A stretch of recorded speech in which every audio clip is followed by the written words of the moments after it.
오늘 우리에게 주시는 말씀, 하나님의 말씀은 골로새서 3장 15절에서부터 17절까지에 있는 말씀 봉독해 드리겠습니다. 그리스도의 평강이 너희 마음을 주장하게 하라. 평강을 위하여 너희가 한 몸으로 부르심을 받았나니 또한 너희는 감사하는 자가 되라. 그리스도의 말씀이 너희 속에 풍성히 거하여 모든 지혜로 피차 가르치며 권면하고 시와 찬미와 신령한 노래를 부르며 마음에 감사함으로 하나님을 찬양하고 또 무엇을 하든지 말에나 이래나 다 주 예수의 이름으로 하고 그를 힘입어 하나님 아버지께 감사하라. 아멘. 할렐루야. 오늘은 추수감사주일을 맞이하여서 골로새서 3장 15절에서 17절에 있는 말씀을 가지고 너희는 감사하는 자가 되라. 이와 같은 말씀을 제목으로 하나님의 은혜를 나누도록 하겠습니다. 오늘 성경 말씀의 구조를 보게 되면은 추수감사주일을 맞이하는 우리의 자세와 태도에 대하여서 마음가짐에 대하여서 볼 수가 있습니다. 먼저 15절 말씀을 보시게 되면은 말씀의 구조를 조금 더 알게 되겠는데, 그리스도의 평강이 너희 마음을 주장하게 하라. 평강을 위하여 너희가 한 몸으로 부르심을 받았나니 또한 너희는 감사하는 자가 되라. 이렇게 말씀이 기록되어 있는데, 15절 말씀에 그리스도의 평안이 너희 마음을 주장하게 하라. 그러면 그 말씀을 건너뛰어서 너희는 감사하는 자가 될 것이다. 이런 뜻을 내포할 수가 있는 것입니다. 그런데 그 그리스도의 평강이 너희 마음을 주장하게 하라 이 말을 동사적인 명령을 쓰고 있어요. 그러니까 우리는 감사, 찬미 이와 같은 명사형으로 우리가 하나님의 은혜를 생각할 수가 있는데, 성경 말씀은 감사 자체가 어떤 형태로 쓰여져 있느냐면 동사적인 명령으로 쓰여요. 명령. 무슨 말이냐면은 감사하는 자가 되어라라는 그와 같은 명령이 되어졌다 이 말이에요.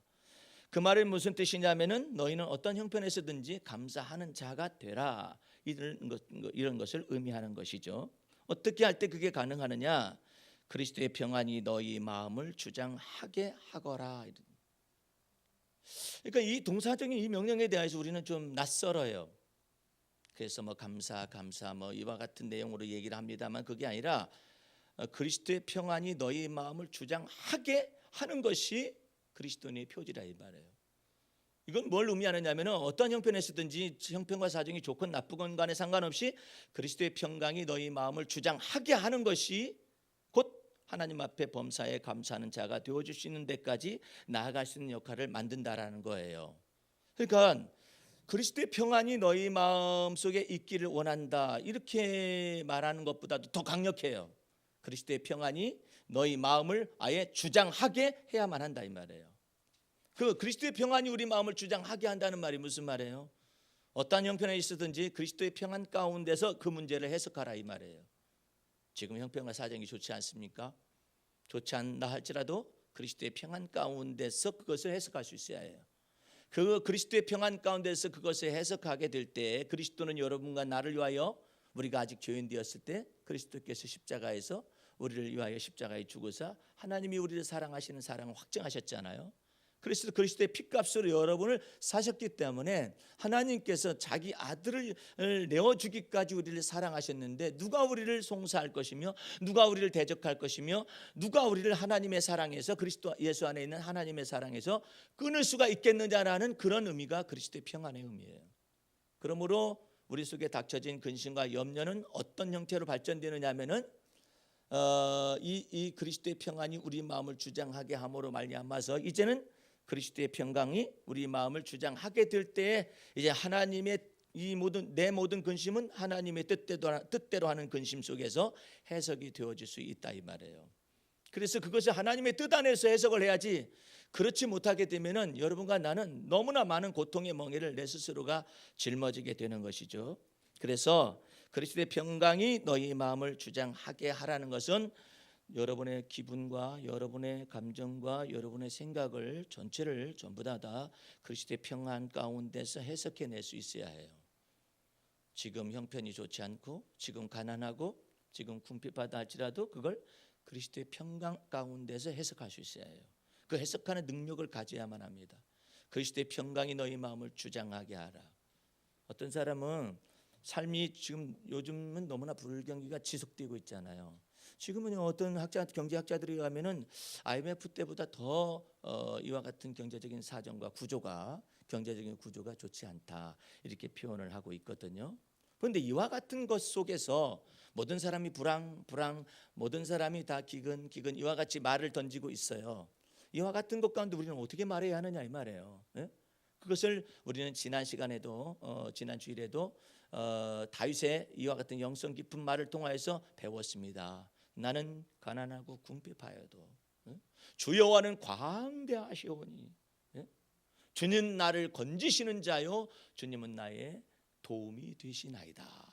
이렇게 받아들인단 말이에요. 그렇게 하게 될 때 여러분의 마음 중심 속에 그리스도의 평안이 임하게 되는 것이고, 그로 인하여 여러분의 어려운 형편 속에서 가난과 궁핍 속에서도 주님을 바라볼 수가 있게 되는 것인데, 그렇지 않게 되면 어떻게 됩니까? 왜 하나님이 나만 겨누어 가지고 표적 삼아서 내가 하는 일을 전부 다 죄를 뿌리듯이 되는 일마다 되는 것이 없고 하는 일마다 되는 것이 없도록 이렇게 만드느냐라고 생각할 수가 있다 이 말이에요. 그렇기 때문에 여러분이 하나님 앞에서 하나님 앞에 범사에 감사하는 자가 되어지기 위하여서는 여러분 마음속에 그리스도의 평안이 여러분의 마음을 주장하게 하는 것을 연습을 하셔야 해요. 그리스도의 평강이 우리 마음을 주장하게 한다는 것은 여러분의 기분도 주장하게 하라는 뜻이에요. 기분은 오르락 내리락 하잖아요. 우울한 기분이 있고 또 우쭐한 기분이 또 있어서 왔다 갔다 하잖아요. 근데 이 모든 것들을 전체를 다 컨트롤할 수 있는 것이 뭐냐면은 그리스도의 평강이 너희 마음을 주장하게 하라는 뜻이에요. 그리스도의 평강이 너희 마음의 기분을 또 주장하게 하라는 뜻이에요. 그리스도의 평강이 여러분의 생각하는 바를 주장하라는 뜻이에요. 예? 주장하게 하라 이 말이에요. 그리스도의 평강이 여러분의 마음을 자꾸 이끌어갈 수 있도록 여러분의 마음 중심 속에서 해석을 그렇게 하라 이 말이에요. 내 마음속에 불안이 닥쳐오고 염려가 닥쳐오고 또한 두려움이 몰려온다 할지라도 성경 말씀 뭐라 그래? 내가 주님께 내 모든 형편과 사정을 아뢰올 때 내 원수가 물러가리로다. 그걸 믿어야 한다 이 말이에요. 내가 주님 앞에 내 불안과 염려를 다 주 앞에 내어 맡겨 있었더니 두려움이 황공하게 사라져 가더라 이 말이에요. 어디 안에서? 그리스도를 믿는 믿음 안에서 하나님을 경외하는 마음 가운데서 사라져 가잖아요. 그것을 보고 뭐라고 하냐면 그리스도의 평안이 여러분의 마음을 주장하게 하라.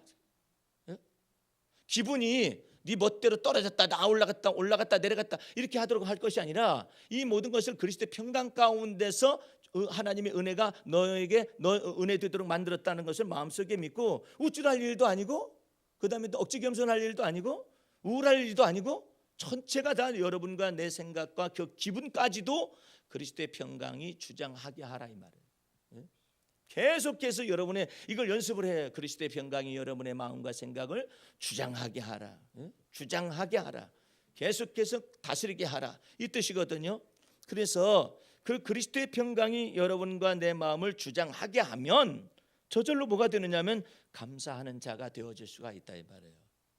근데 계속해서 내 기분이 떨어져도 그냥 내버려두고 올라가도 내버려두고 그러면 그 기분에 따라서 우쭐함과 우울함 이 사이가 너무나 이 감정의 기복이 커지는 거예요. 그러니까 여러분과 나는 주 안에서 그리스도의 평강이 언제나 우리 마음을 주장할 수 있도록 그리스도의 평강과 그리스도에 속한 은혜와 진리가 언제나 여러분의 마음과 생각과 기분까지도 주장할 수 있도록 여러분의 마음속에서 이게 그리스도의 평안이 여러분의 마음을 주장하게 하라.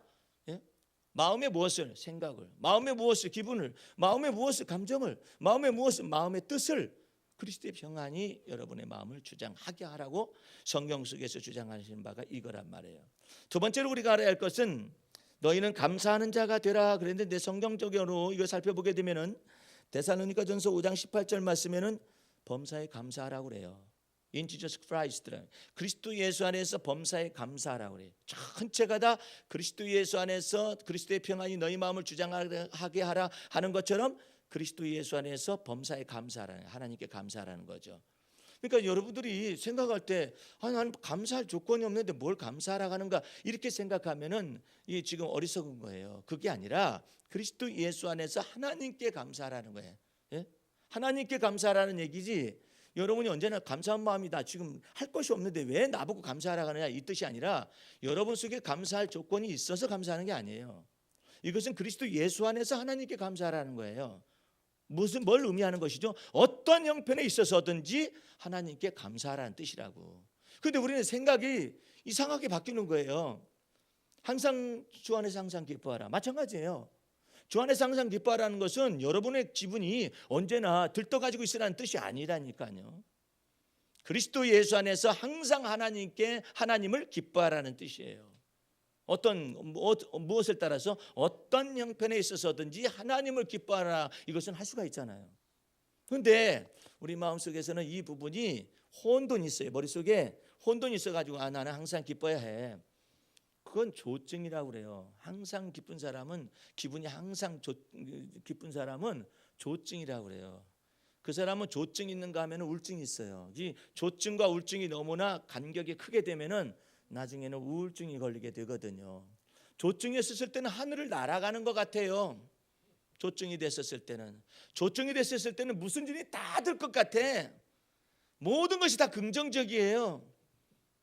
근데 그것이 과연 그 사람의 행복으로까지 연결될 수 있는 것이냐 이 말이에요. 안 좋은 일이 발생하잖아요. 그 높이가 너무나 깊이 있는 대로 떨어지는 거예요. 낙심이 되고 절망이 돼가지고.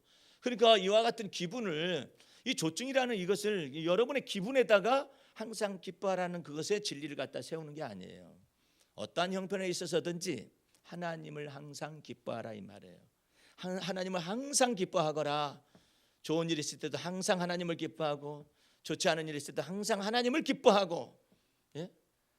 좋은 일이 있을 때도 범사에 하나님께 감사하고, 좋지 않은 일이 발생했을 때도 범사에 하나님께 감사하고, 예? 이렇게 됐을 때 여러분의 기분과 감정이 누구에게 복종하냐면 그리스도의 진리 안에 복종을 하게 돼요. 예? 그래서 그리스도의 평강이 여러분의 마음의 생각과 기분을 주장하게 할 수가 있는 거예요. 그래서 이 부분만 약간만 여러분들이 깨닫고 이 두뇌 속에서 구원의 투구를 딱 간직하게 되면, 의의 흉배로 간직하게 되면은 그 다음에는 쉬워요. 그런데 예? 그렇지 못하면 어떤 현상이 발생하죠? 나는 좋은 일 발생했을 때는 너무나 행복하고 하나님께 감사하는데, 좋지 않은 일만 발생하면 나는 너무나도 내 감정을 추스릴 수도 없고, 기분이 나빠서 견딜 수도 없고, 우울해서 견딜 수가 없고, 이게 도대체 나라는 인간은 어떠한 인간이냐 해서 자기 자신의 기분에다가 이와 같은 자기 자신을 맞추게 되면은 어리석은 일이 발생하는 거예요. 이제 여러분은 자기 자신의 기분에다가 기뻐함의 척도를 맞출 것이 아니라 어떠한 형편에서든지, 예? 하나님을 항상 기뻐하거라. 어떠한 형편에서든지 범사에 하나님께 감사하거라. 할렐루야. 이는 그리스도 예수 안에서 여러분을 향하신 하나님의 뜻이니라. 이게 이 뜻이거든요. 그러니까 이것만 알게 되면은 그 다음부터는 쉬워요. 주님의 진리의 말씀을 적용하기가 쉽다고. 자, 어려운 일이, 정말 난감한 일이 발생했어요. 기뻐할 수 있어요, 없어요? 우리 기분상으로는 안 되죠. 근데 하나님을 기뻐할 수는 있어요, 없어요? 있어요. 하나님께 감사할 수 있어요. 안 좋은 일이 발생했어요. 내가 감사가 나올 리가 만무해요. 그러나 하나님께 감사할 수는 있어요. 예수 그리스도 안에서 하나님께 감사할 수 있어요. 그리스도 예수 안에서 하나님을 기뻐할 수 있어요. 예? 그러니까 그와 같은 진리, 은혜와 진리 속에서 이 욥이 자기의 소유물이 전체가 다, 자녀들까지 전체가 다 없어졌을 때, 예? 그는 주신 자도 여호와 하나님이시오 취하신 자도 여호와 하나님이시니 여호와 이름이 찬송을 받을 것입니다. 이렇게 표현했잖아요. 이것을 보고 주 안에서 항상 기뻐하라 하는 것이고, 주 안에서 항상 하나님께 감사한다라는 의미예요. 예? 그러면은 어떤 사람들이 이렇게 말을 해요. 욥, 너는 내 자녀가 죽었어도 감사하냐?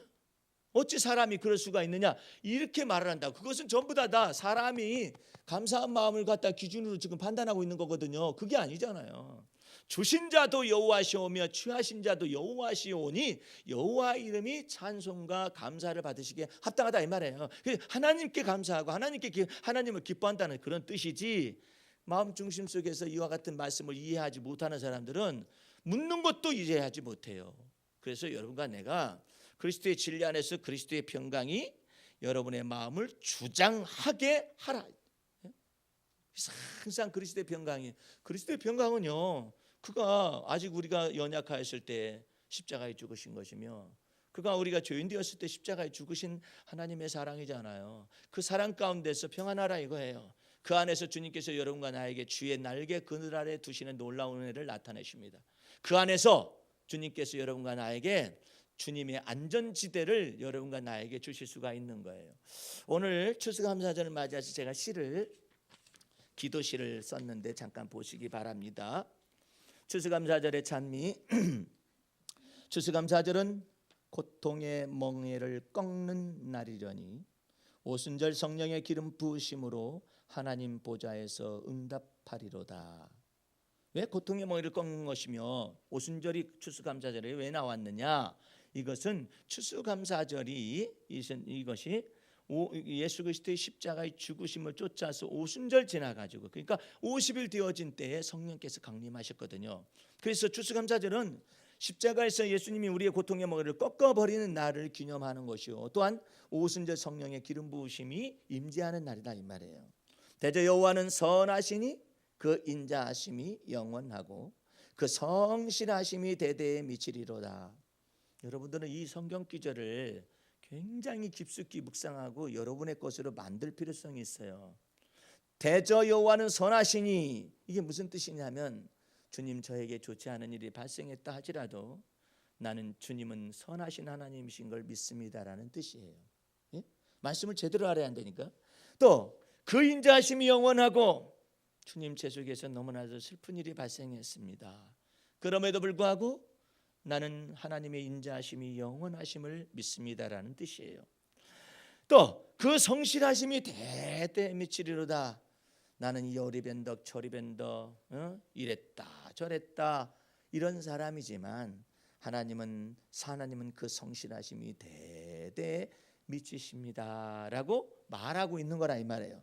그래서 우리가 감사함으로 그의 문에 들어가며 찬송함으로 그의 궁전에 들어가서 하나님에게 감사 찬송하며 그 이름을 송축하리로다.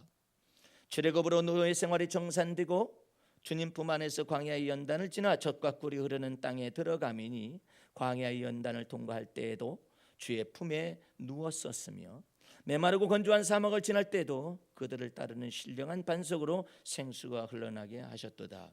여러분들이 이 구절을요 굉장히 깊숙이 묵상을 해야 할 까닭이 있어요. 자, 광야의 연단을 통과할 때에도 어떻게 했다고 그랬어요? 주의 품에 누웠었으며 이렇게 표현하고 있잖아요. 하나님께서 분명히 민수기서에 이렇게 말씀하시고 신명기서에 이렇게 말씀하셔요.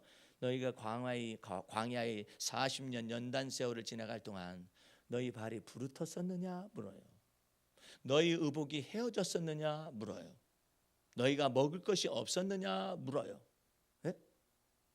그런데 주님께서는 그 다음에 하시는 얘기가 뭐라고 말씀하시냐면은 아비가 자식을 품 안에 안듯이 내가 너희를 독수리 날개로서 업어서 광야를 지나가고 있다라고 표현하고 있어요. 네? 그러니까 여러분이 광야 연단을 통과할 때는 스스로 뭐라고 느끼냐면 나 혼자라는 생각이 들어요. 나는 혼자다 이런 생각이 들거든요.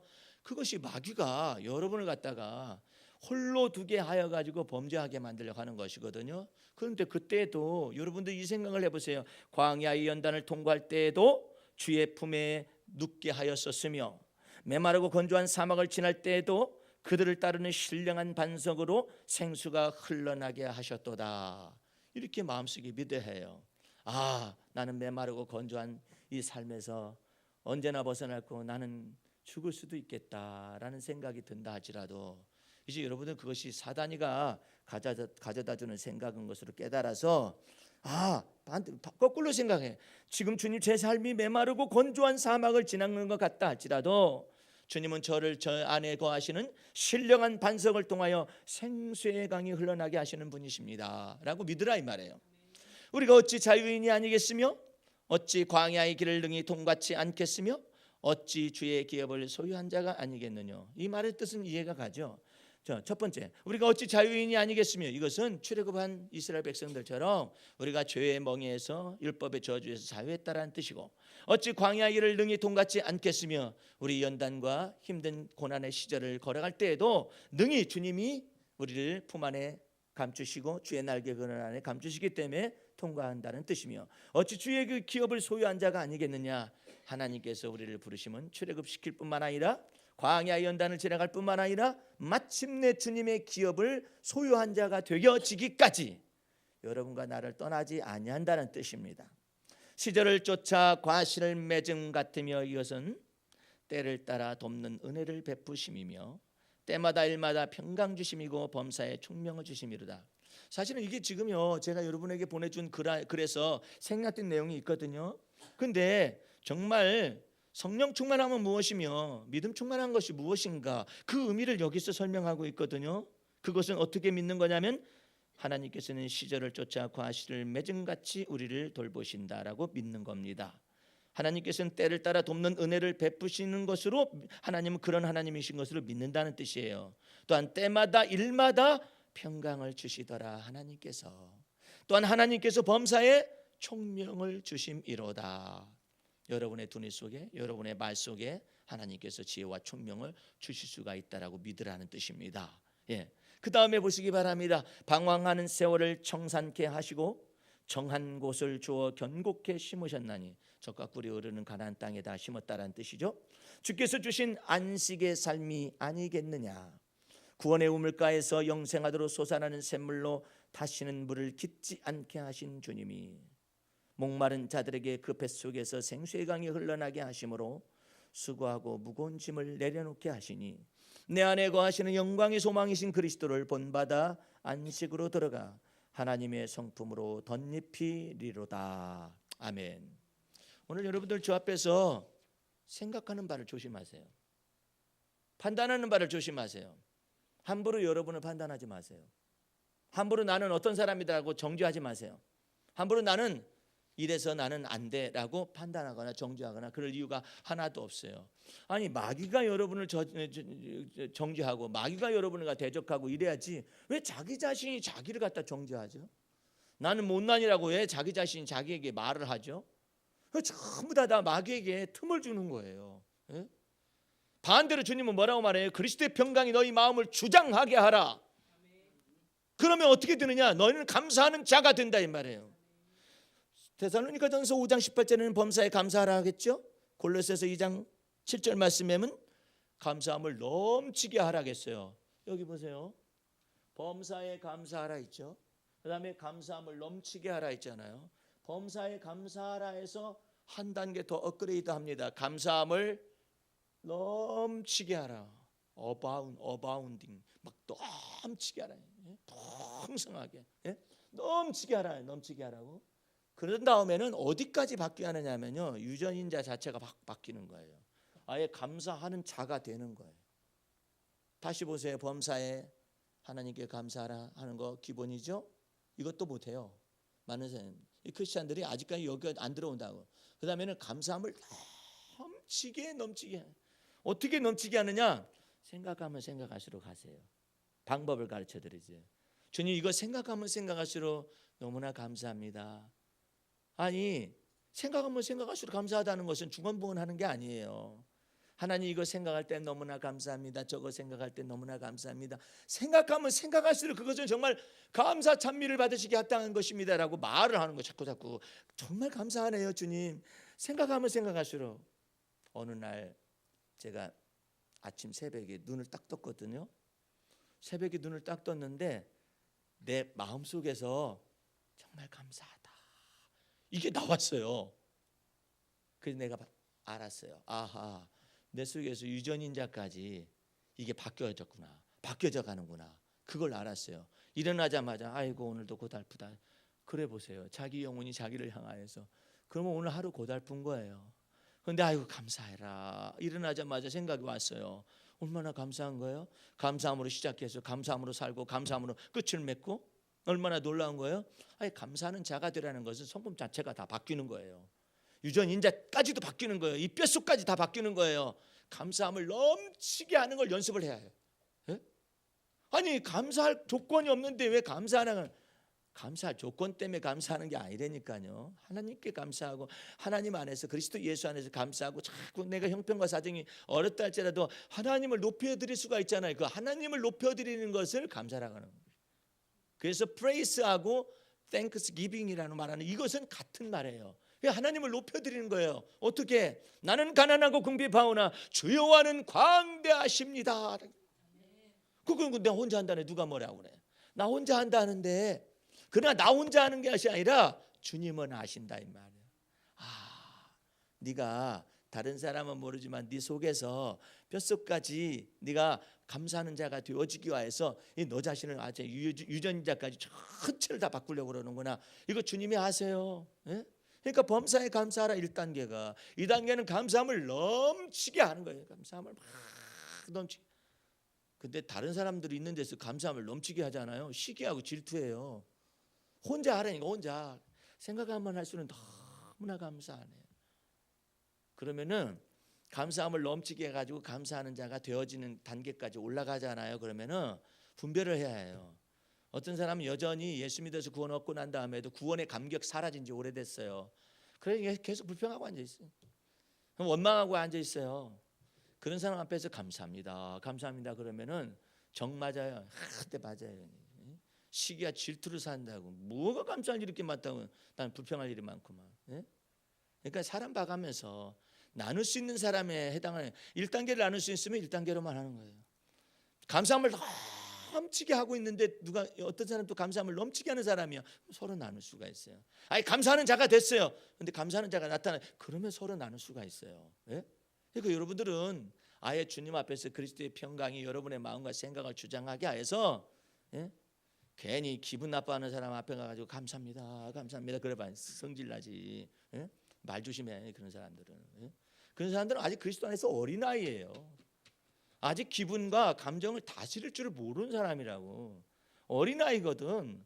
어린아이한테 장성한 음식을 갖다가 들이대면은 물어 뜯기지. 여러분들은 주 안에서 어쨌든 여러분들이 그리스도 안에서 성장하고 장성하려면은 여러분의 기분을 잘 다스려서 항상 기뻐하라는 것을, 주님을 기뻐하는 것을 자꾸 배우는 거예요. 자꾸 배우다 보면은 주님께서 여러분을 바꿔 나가셔요. 너는 뭐 하나 주게 되면 넘치도록 감사하는구나. 그럼 아예 감사하는 자가 되지. 아예 그냥 유전 형제까지 다 바뀌어 버리지. 모친이 죄 중에서 나를 잉태했어. 그러나 뱃속까지 다 바뀌면 어떻게 바뀝니까? 주께서 모친의 뱃속에서 나를 건져내시고 나를 낳게 하셨으면 나를 주님 주의 모친의 젖을 먹을 때도 힘을 주셨다고 말해요. 주께서 내 생명이 내 모친의 뱃속에 있을 때 죄악 중에서 출생한 것이 아니라, 출생은 그렇게 할지 몰라도 주님께서 나를 보셨으며 주께서 나를 이끌어주셨으며 주께서 나를 붙드셨나이다. 그렇게 믿으면은 아이고 나는 어머니는 왜 저 모양이고 아버지는 왜 저 모양이, 그런 가문에서 내가 태어나가지고 요 모양 요 꼴이냐라는 생각을 안 해요. 거기에서 벗어나요. 거기에서 자유하는 거예요. 거기에서 해방되는 거예요. 그게 바로 다윗이었어요. 내 모친의 뱃속에서 내가 있을 때 주님께서 나를 보셨으며, 내가 성장할 때 뱃속에서 있을 때 주께서 나를 붙드셨으며, 내가 모친의 배에서 나올 때에도 주께서 나와 함께 계셨나이다. 이전 날에는 어떤 생각이 있었는데 모친이 죄악 중에서 나를 잉태했어요. 죄악 중에서 나를 출생했다고 생각했었는데 이 모든 것을 전체를 다 바꿔나간 거예요. 다시 전체를 바꿔서 내 영혼아 여호와를 송축하며 내 속에 있는 모든 것들아 하나님을 송축하라. 내 영혼아 하나님의 은택을 잊지 마라 하면서 저가 내 모든 죄를 사하시고 모든 병을 고치시며 생명을 파멸해서 건져내시는 주님, 좋은 곳으로 소원을 내게 만족하게 하시는 주님, 이 모든 것들이요 좋은 날에 쓰여지는 시편이 아니에요. 다윗이 사울 왕에게 쫓겨서 사망의 음침한 골짜기를 다니면서 주 앞에서 핍박과 환난과 이 모든 것에 처해 있을 때 다윗은 이와 같이 하나님 앞에서 전체를 다 바꾸는 거예요. 유전 인자까지 완전히 통째로 다 바꾸는 거야. 그래서 자기 영혼을 부르는 거예요. 내 영혼아 너 모친이 죄악 중에서 잉태했다는 걸 생각하면 끝없어. 너 죄악 중에서 내가 출생했다는 걸 생각하면 끝없어. 이제 너는 생각과 마음을 바꿔야 한다. 어떻게 바꿔? 내 영혼아 여호와의 은택을 잊지 말지어다. 저가 내 모든 죄를 사하지 않냐. 모친이 죄악 중에서 너를 잉태했다는 것도 사함받을 수 있는 거 아니냐. 죄악 중에 출생했다는 거 사함받을 수 있는 거 아니냐. 뿐만 아니라 내 모든 병을 고치시며 내 생명을 파멸해서 건져내시고 생명의 날을 길게 하시고, 이 놀라운 거잖아요. 이런 것처럼 전체를 다 바꾼 거예요. 바꿔. 나도 바꾼 사람 중에 한 사람이에요. 나는 늘 죽음의 사자가 내 생각과 이 감정 속에 막 계속해서 있었어요. 나는 너는 곧 죽을 것이다라는 생각이 계속 내 기분과 감정 속에 계속 따라다니고 나를 마치 저주하듯이 무당의 저주가 있듯이 말이에요. 그런 생각들이 계속해서 나한테 조금 잘 될 만하면 와서 그냥 죄를 부리고, 이런 생각들이 계속됐었어요, 머릿속에서. 그런데 이 모든 것들을 전부 다 바꿔나가기 시작을 했어요. 하나하나 대적하고 그의 말을 듣지도 않고 생각을 물리치며 예수 이름을 물리치고 이 모든 유전인자까지 전체가 다 바뀔 수 있다라고 생각해가지고 내 마음속에서 수명 짧은 것까지 다 이와 같은 귀신을 갖다가 예수 이름을 쫓아내기도 하고, 이와 같은 그 과정 속에서 귀신이 나를 죽이려고 몇 번 시도를 하였었지만 하나님은 나를 그 가운데 건져내시고 또 건져내시고 또 건져내셨기 때문에 주 안에서 주님의 날개 그늘 아래 있는 생명의 성령의 놀란 법이 죄와 사망의 법에서 나를 해방시켰다라는 것이 믿어지더라. 그래서 바뀌는 거예요. 바뀌다 보니까 범사에 감사하라, 감사함을 넘치게 하라, 이런 것들 속에서 감사하는 자가 된다라는 것이 얼마나 놀라운 것인가를 알게 돼. 예? 그래서 내 생각이 바뀌어지고 얼굴 표정도 바뀌어지고 말하는 것이 전부 다 바뀌어져. 말하는 것이 전체가 바뀌기 시작해. 예. 이 언어 자체가 막 바뀌기 시작을 하는 거죠. 예? 이 언어가 바뀌기 시작을 하니까는 내 속에서 많은 것을 소유하지는 못했어도 주님이 내 안에서 속삭이는 것이 아침에 일어나자마자 감사하네요 라는 내 영혼의 소리가 들린다는 것은, 내가 젖과 꿀이 흐르는 가나안 땅에 들어왔으며 안식의 삶 속으로 들어왔으며 수고하고 무거운 짐에서 쉽고 가벼운 멍에를 주님이 내게 주시기 위하여 지금 준비되어지고 있는데, 반대로 해보세요. 많은 것은 가지고 있어요. 속에서 불평이 나와요. 원망이 나와요. 제가 배를 사러 갔었어요. 중탕을 하기 위해서 배를 사러 갔는데 배가 풍년이 됐다. 배가 풍년이죠. 그랬더니 아이고, 풍년은 풍년인데 배값이 내려가서요. 완전한 감사가 아니에요. 농민들은 요즘 어떤 탄식이 있느냐, 쌀이 너무나 풍년이 됐어요. 근데 쌀값 떨어지는 것만 생각을 해요. 예? 왜 그럴까요? 하나님을 모르기 때문에. 그 마음과 사상에 하나님이 없어요. 그런데 문제는 하나님을 섬기고 하나님을 믿고 예수를 믿는 사람도 여전히 불평과 원망을 왔다 갔다 해요. 하나님을 범사에 감사, 하나님께 감사하고 범사에 항상 하나님을 기뻐하라는 뜻의 이 은혜와 진리의 이 말씀 자체를 모르다 보니까 어디에다가 내가 맞춰가지고 하나님께 범사에 감사하고 항상 주님을 기뻐하는 이거 자체를 모르는 거예요. 이제 여러분들 생각을 바꾸셔야 해. 바꾸셔서 그리스도의 평강이 여러분의 마음과 생각을 주장하게 할 때 감사하는 자가 되는 거예요. 여러분의 혀를 한번 살펴보세요. 여러분 하루 종일 지내면서 여러분의 기분이 어떤가 살펴보세요. 그리스도의 평강 가운데 서 있는가, 아니면 여러분의 기분을 자기 멋대로 왔다 갔다 하게 하고 입술에 말도 그냥 아무렇게나 탁탁 쓰고 앉아 있는가, 아니면 여러분이 정말 입술을 고급스럽게 하고 정말 지혜 있게 하고 지식 있게 하여서 정말 입술에서 나오는 것마다 정말 사람을 유익하게 하는 이와 같은 말들이 나오고 있는가, 어떤 사람인가를 보시라 이 말이죠. 이제 두 번째로 간단하게 말씀을 해석합니다. 16절 말씀 보세요. 그리스도의 말씀이 너희 속에 풍성히 거하여 모든 지혜로 빛을 가르치며 권면하고 시와 찬미와 신령한 노래를 부르며 마음에 감사함으로 하나님을 찬양하고. 어떤 사람들이 시와 찬미와 신령한 노래를 불러야 한다고 막 애를 쓴다고 그렇게 가지고 바꾸려고 막 노래도 많이 하고 이런 노래도 많이 하고 저런 노래도 많이 하고, 그래서 바뀌는 게 아닌데, 그래서 바뀌는 것이 아니라 16절 처음에 동일하게 있습니다. 그리스도의 말씀이 너희 속에 풍성히 거할 때. 아까는 그리스도의 평강이 너희 마음을 주장하게 하면 감사하는 자로 바뀌잖아요. 이제 동일한 말씀이에요. 그리스도의 말씀이 너희 속에 풍성히 거하여. 그러니까 다윗은 시편 속에서 계속해서 그리스도의 말씀, 하나님의 말씀으로 막 그냥 충만하게 하는 거예요.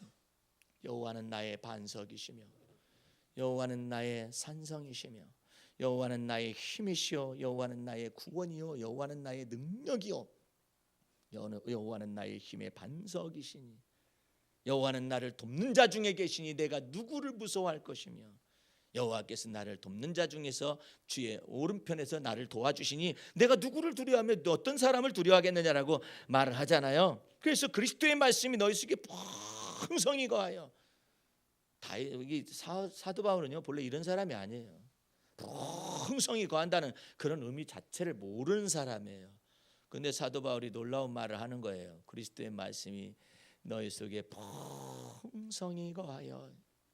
풍성하다는 단어를 사도 바울은 쓰지 않는 사람이에요. 아주 메마른 사람이에요. 예? 일은 일이에요. 예? 일이 30이 될 수도 없고 일이 60이 될 수도 없고 일이 100이 될 수가 없어요. 여러분 가운데 그런 사람이 있을 거야. 1 더하기 1은 1이지 뭘 그래? 하나님 나라의 법칙은 달라요. 1 더하기 1은 분명히 1인데 하나님 나라의 법칙은 1을 하나를 뿌렸는데 30이 나와요. 1을 하나를 뿌렸는데 60이 나와요. 그게 30배, 60배, 100배의 결실을 맺게 한다는 주님의 뜻이거든요. 겨자씨 하나 뿌렸어요. 그런데 어떤 씨보다도 작은데 성장해가지고는 어떤 나무보다도 큰 나무를 형성해가지고 새들이 그 안에서 깃들이고 있어요. 예? 오늘 여러분들 저 앞에서 놀라운 거예요. 제가 한 가지만 여러분과 나를 위하여서 이 교회의 장래를 위하여서 한 가지 얘기를 여러분 다 듣는 앞에서 하려고 그래요. 제가 어저께 이 겨자씨만한 하나의 생각과 이것을 가지고 한 젊은이가 꿈을 가졌는데 놀라운 꿈을 가졌어요. 그게 뭐냐면 이 사람은 곧 대학교 2학년 때 자기 마음속에 한국에 있어서의 가난을 전체 없애보는 것이 자기 비전이라고 생각하는 거예요. 가난은 나라도 구제하지 못한다고 그랬는데 이 사람이 가난을 없애고 싶다라는 거야. 그래가지고 이 사람이 이제 실천 방안으로 대학교 때부터 구상한 것이 뭐였었느냐면은 홈리스하고 이와 같은 사람들과 더불어서 어떻게 하면은 가난을 없앨 수가 있을까 도전을 하기 시작했습니다. 그래가지고 이것도 해보고 저것도 해보고 아무리 해도 잘 안 되는 거예요. 그러다가 마지막 2가지의 사업에 딱 들어가가지고 갔는데 이 사람이 말하는 바가 재밌어요. 자기는 근본적으로 홈리스들한테 먹을 걸 주거나 그것이 목표가 아니라는 거예요. 그럼 너의 목표는 뭐냐? 사회적 대담을 하는 사람이 묻는 거죠. 너의 목표는 무엇이냐?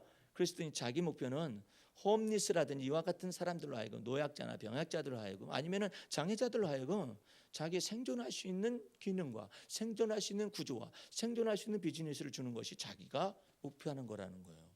그러니까 젊은 사람이 대단한 사람이잖아요. 그래서 이것도 해보고 저것도 해보고 저것도 다 해서 어려웠는데 딱 2가지가 남았어요. 첫 번째로는 종이로 만든 옷걸이입니다. 예? 그래서 친환경적으로 종이로 만들어 가지고 옷걸이인데 그것을 가지고 한 13만 개 정도를 지금 이게 팔게 됐대요. 그러는데 이것을 전부 다 누구한테 저것을 오다를 주느냐면 홈리스들을 쉼터에다 오다를 막 주기 시작을 하는 거죠. 이렇게 해가지고 하다가 지금은 거기에다가 이제 그 김우빈이라는 이와 같은 배우의 저기 연예계에 있는 사람의 그것을 여기 옷걸이가 이렇게 있으면 이쪽 부분에다 딱 붙일 수 있도록 저걸 도움을 받았어요. 그러니까 막 청소년들이 더 많이 사가죠 이제. 그렇게 하다가 이것은 너무나 작은 일이다 생각해가지고 사회 구조를 변경시키려면 좀 더 큰 것이 자기가 사회적 기업이며 사회적인 비즈니스며 사회적인 벤처 기업이라고 자기는 생각을 한다라는 거죠. 그래가지고 마지막 종점에 다다른 것이 뭐냐면 물류와의 전쟁이에요. 그 물류 속에서 이 사람이 해결을 본 거예요. 그래서 지금은 이 사람들의 수입 속에 사회적 기업의 수입 속에 80% 정도가 물류에서 나오는 거예요. 유통이라든지 아니면 뭐 택배라든지 이와 같은 물류 같은 이와 같은 것 속에 사회적 기업으로서 들어가 가지고 이 사람들을 사용을 하기 시작을 한 거예요. 그 사람의 회사 이름이 두손 컴퍼니입니다. 두손 컴퍼니. 예? 대단한 사람이잖아요. 젊은 사람이 더군다나 대학생이 이 사람들은 전부 다 무슨 생각하는 사람이냐면은 단순하게 먹을 것을 주는 것에 그치는 것이 아니라 사회적인 구조를 바꾸려는 사람들이에요. 이 사회적인 구조를 바꾸려는 사람은 하나님께서 굉장히 기뻐하세요. 설사 그 속에 약점이 있고 설사 그 속에 허물이 있다 할지라도 주님께서 사회적 구조를 바꾸어서 모든 사람들에게 구조적으로 변화를 주어서 구조적으로 사람들을 갖다 먹여 살리는 사람들한테 하나님께서 복을 내리시는 것이죠. 오늘 여러분들 생각을 하셔야 해요. 여러분은 어떤 사람이 될 것인가? 여러분은 어떤 사람이 되어져서 무엇으로 권할 것인가? 한 사람이 변화해서 사회가 변합니다. 예? 놀랍도록 변하기 시작을 하는 것이죠. 여기에서도 마찬가지예요. 하나님께서 뭐라고 하냐면 너희는 범사에 감사하는 자가 되라고 그래요. 아예 감사하는 자가 되어져라. 그리스도의 평강이 너희 마음을 주장하게 해서 너희가 아예 감사하는 자가 되어지게 되면은 이 감사하는 자를 통해서 이 사회 구조가 바뀌는 거예요. 이 언어도 바뀌고 생각하는 바도 바뀌고 사회 구조 자체가 바뀌는 거예요. 예? 그럼 이 얼마나 소중한 거예요. 여러분과 나는 이와 같은 내용에 관해서 잘 모를 수도 있어요. 그러나 우리 주님께서는 말씀하셔요. 너희는 세상의 빛이 되라 말을. 너희는 세상의 소금이 되라 말을 하잖아요. 어떻게 할 때 가능할까요? 아니 세상의 빛과 소금은 되면서 맨날 불평이나 하고 원망이나 하고 앉아 있으면서 그렇게 하게 되면 우리 주님께서 보실 때 이 사람 다른 사람이 볼 때 이 사람을 두고 뭘 하나님을 발견할 수가 있으며 이 사람의 생각과 마음속에 하나님이 계시다 하겠느냐 이 말이에요. 그러니까 주님께서 먼저 말씀하세요. 그리스도의 평강이 너희 마음과 생각을 주장하게 하라 이 말이야. 이것부터 배워야 해. 그래서 감사하는 자가 되어져 있어야 뭘 갖다 줘도 그냥 그 사람 기분을 보고 그 사람 생각을 보고 그 사람을 느껴지는 풍겨지는 이미지를 보고서 받아도 부담이 하나도 없지. 이 사람이 가져다 주는 걸 보니까 이거 굉장히 부담된다. 거저주는 것도 부담된다. 이렇게 될 거 아니에요. 지금 우리 노예에서 모 교회에서 문자가 날아왔어요. 전체 목사님들한테 보낸 거예요. 기교회에 김치가 필요하신 분들은 연락하시기 바랍니다. 저희가 김치를 모든 사람들을 위해서 담기로 결정했습니다 해가지고 김장을 한 거예요. 그래서 내가 우리 교회에 김치가 있었으면 좋겠다 해가지고 먼저 오자마자 내가 보냈어요. 혹시 우리 교회가 기교회에서 하는 사업 속에서 혜택을 받을 기회가 된다면 보내주시기 바랍니다 했더니 곧바로 거기 담당 장로님이 예 보내드리겠습니다 왔어요. 어제 도착을 했어요. 그래서 가져왔어요. 근데 거기에서 마음과 생각을 그런 생각을 가진 사람이 계획을 잡아가지고 그렇게 돼서 그 다음에 보내서 여기서 여기까지 오기까지에 어떤 것이 그 교회를 주장했을까요? 생각해 볼 필요성이 있어요. 그리스도의 평강이 여러분의 마음과 생각을 주장해서 기분이 그리스도의 평안 가운데 날 온유하고 안정된 심령이 있어져야 감사함으로 넘치게 되고 감사하는 자가 되어져서 그 일들을 하더라도 받아도 부담이 없지. 이게 늘 부담이네. 제가요 힘든 중에서 준비한 것인가 받아서 잘 잡수세요. 그래 보세요. 부담돼 가지고 먹겠어요? 예? 못 먹지. 예? 그러니까 그런 말들을 왜 붙이느냐 이 말이야.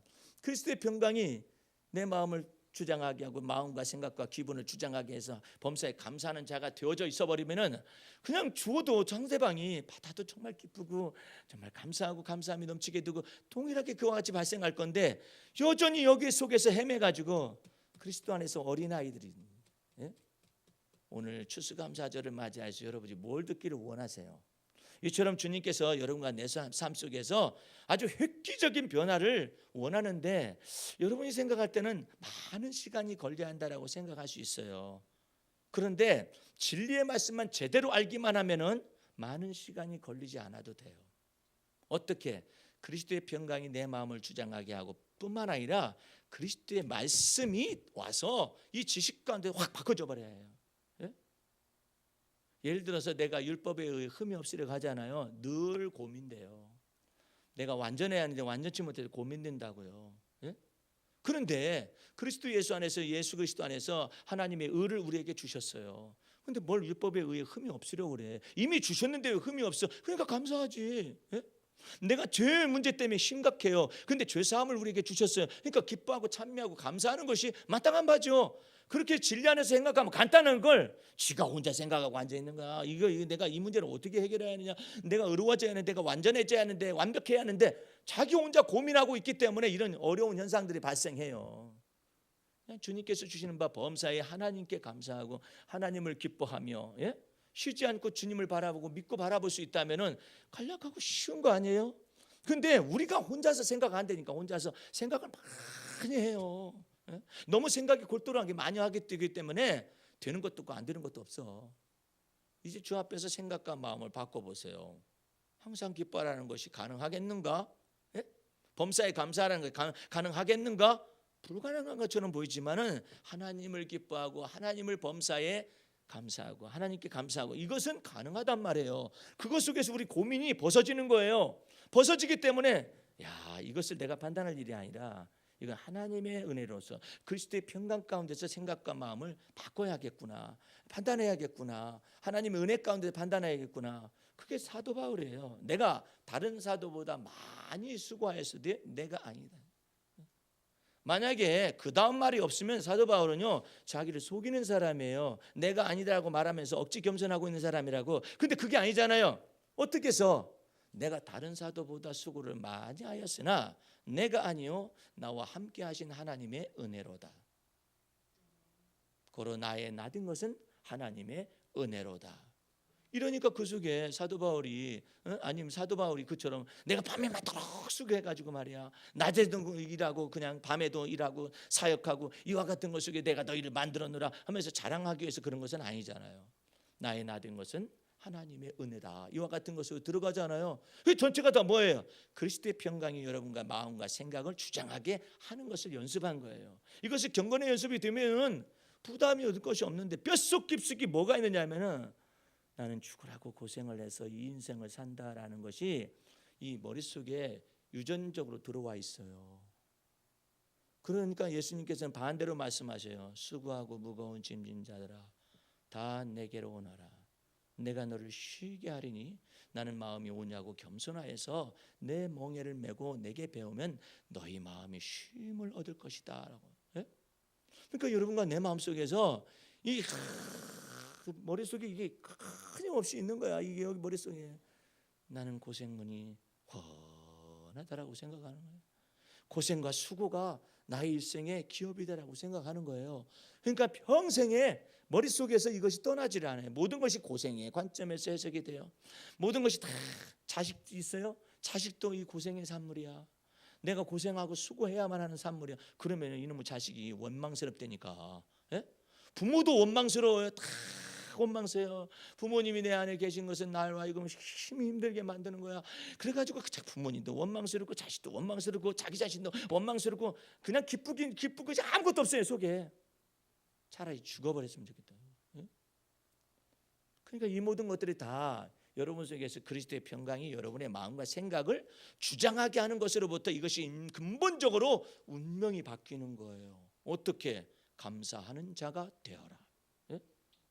왜 감사하는 자가 되라 했겠느냐 말이에요.